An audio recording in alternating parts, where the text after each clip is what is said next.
Estamos passando no Brasil da pandemia ao pandemônio. Os números da Covid-19, felizmente, são fortemente declinantes. Claro que temos que lamentar as muitas mortes que ocorreram, os muitos transtornos, os problemas que a nossa economia sofreu. Mas, de qualquer forma, estamos saindo para uma nova fase de nossa vida. O problema é que aquela decisão inicial do Supremo Tribunal Federal, transformando a República Federativa do Brasil numa confederação, até hoje está tendo efeitos extremamente nocivos.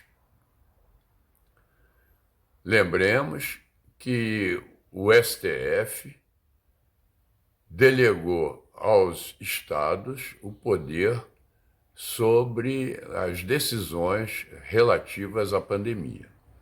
E, em segundo lugar, aos prefeitos. Ao governo federal foi atribuída a tarefa de distribuir os recursos para combater a pandemia. O problema é que nós tínhamos um ministro da Saúde que não soube desempenhar o papel que um provedor de recursos deve desempenhar. Embora o STF não tenha dito que o governo federal deveria ser um coordenador, é claro que o ministro da Saúde deveria exigir de estados e municípios que lhe pedissem dinheiro, projetos viáveis, bem estruturados, com custos razoáveis, e que o ministro da Saúde examinasse, comparasse esses projetos para poder chegar a custos médios, a desempenhos viáveis e assim por diante. Infelizmente, o nosso ministro não era competente nesse sentido. Era um competente midiático, encenava muito bem diante da televisão o seu papel, mas nos bastidores era um fracasso, né? Distribuiu dinheiro sem nenhum critério de racionalidade.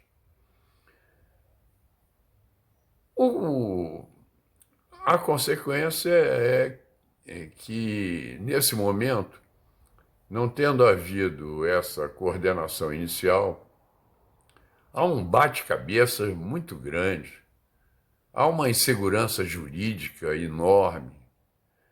Vejamos o caso específico que me interessa muito, e ao país interessa muito mais, o problema das escolas, principalmente as escolas de ensino básico, em que os estudantes ainda não têm o que eu conceituaria como a autonomia para o autoaprendizado, para o autodidatismo. Eles precisam de um suporte ou familiar ou da presença do professor para terem um bom rendimento escolar.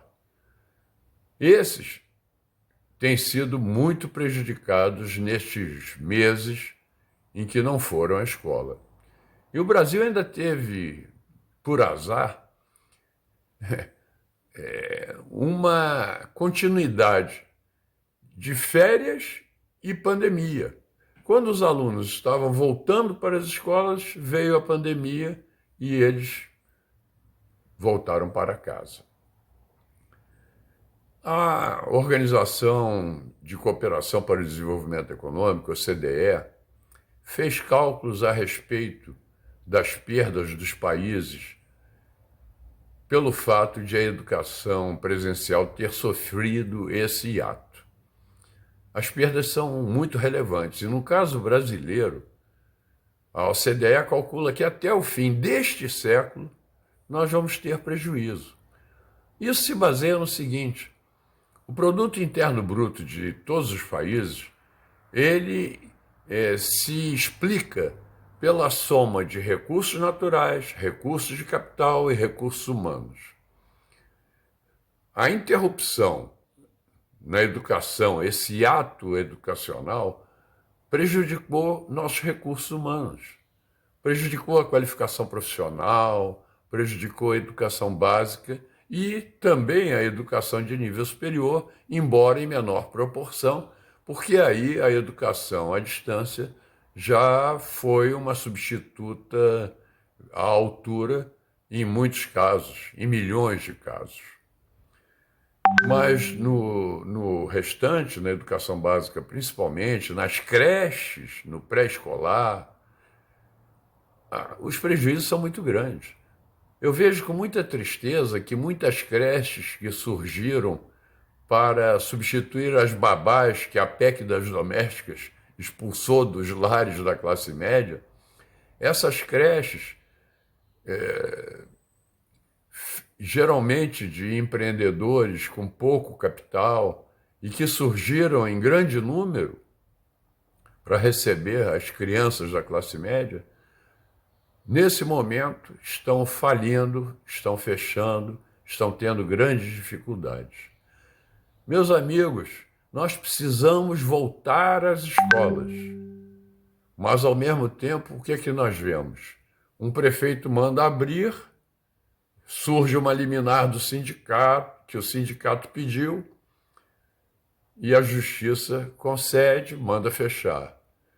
Os proprietários das escolas preparam suas escolas, equipam-nas, compram proteções individuais para os seus alunos e no dia seguinte, às vésperas da abertura, vem uma decisão judicial que inibe essa abertura. Vêm os prejuízos e mais estabelecimentos são prejudicados e alguns vão à falência, são fechados.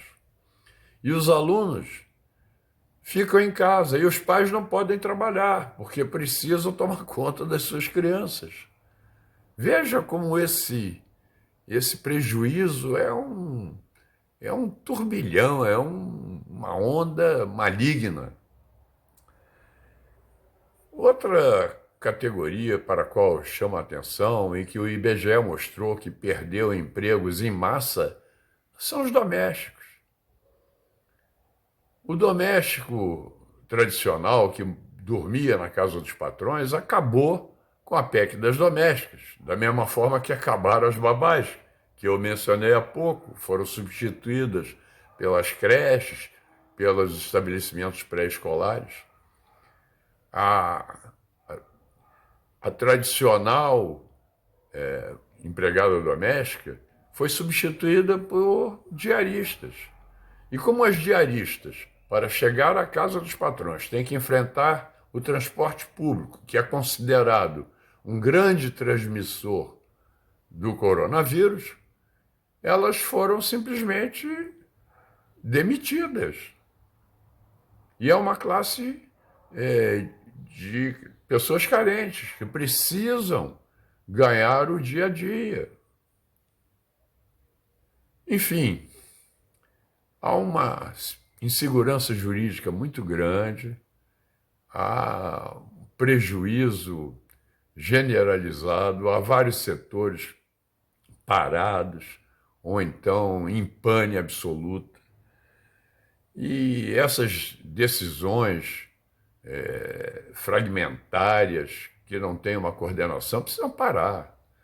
Eu tenho esperança que o ministro Luiz Fux, agora ao assumir a presidência do Supremo, ele ponha uma ordem, refaça essa decisão inicial e ponha as diferentes esferas administrativas no local, no lugar conveniente, no papel adequado, para que nós tenhamos uma volta à normalidade em ordem.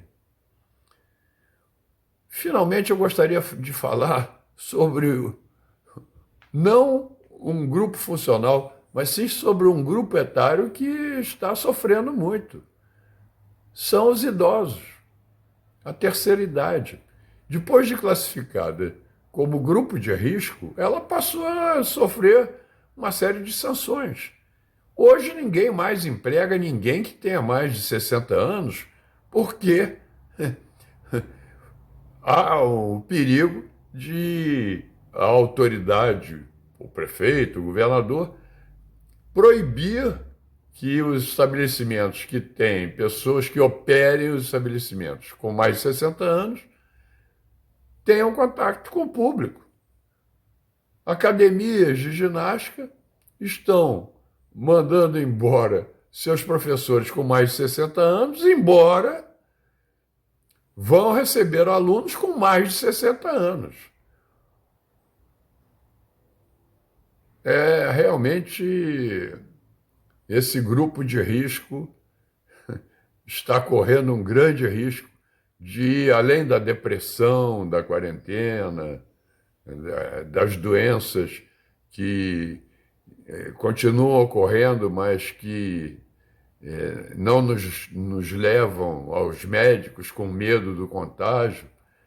Eu tenho muito receio de que a classe idosa seja fortemente reduzida por força dessa discriminação. Finalmente, já que eu falei em idosos, quero falar do Joe Biden, aquele que nos prometeu 20 bilhões, ou seja, a solução Alasca. Os americanos compraram o Alasca da Rússia, né? Ou, se não aceitarmos, a solução Califórnia. Os americanos, em 1850, tomaram a Califórnia dos mexicanos depois de uma guerra. Joe Biden, esse é o idoso do grupo de risco. Já mostrou isso no próprio debate com Trump, em que esqueceu uma pergunta que lhe tinha sido feita e estava respondendo sobre o nada ou sobre qualquer outra coisa e, de repente, se deu conta de que tinha esquecido a pergunta que lhe tinha sido feita. E perguntou ao moderador: o que vocês me perguntaram? Nós nos queixamos que a Dona Dilma foi nossa presidente durante 6 anos e isso realmente causou um prejuízo brutal ao país, porque era uma pessoa totalmente inabilitada para o cargo. E nós pensamos, isso só acontece ao Brasil.